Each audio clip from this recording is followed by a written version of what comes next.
Khun, the notorious drug lord of the Golden Triangle. Khun, born Chan Kai-fu on February 17, 1933, in Myanmar, formerly Burma, was one of the most infamous drug lords in modern history.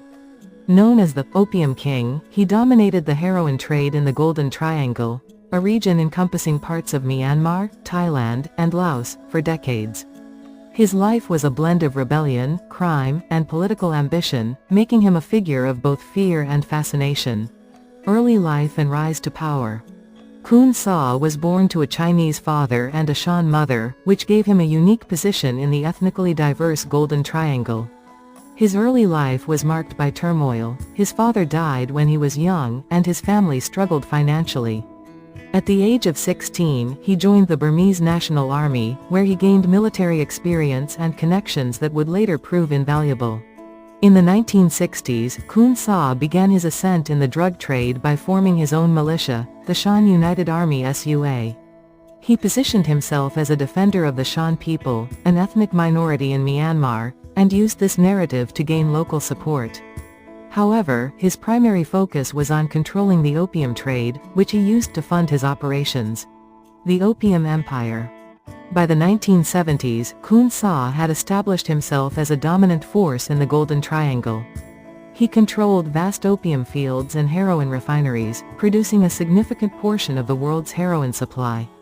At the height of his power, he was responsible for nearly half of the heroin entering the United States, earning him a place on the U.S. government's most wanted list.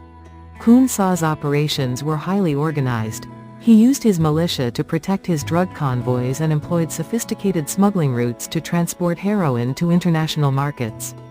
His empire was not just built on violence, he also cultivated relationships with local communities, providing them with jobs and infrastructure in exchange for loyalty.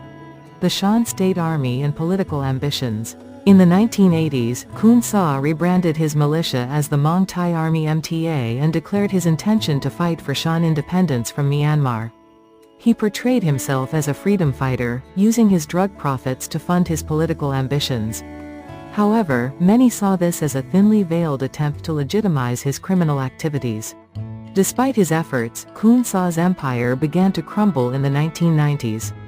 Pressure from the Myanmar government, Thai authorities, and international law enforcement agencies weakened his hold on the region.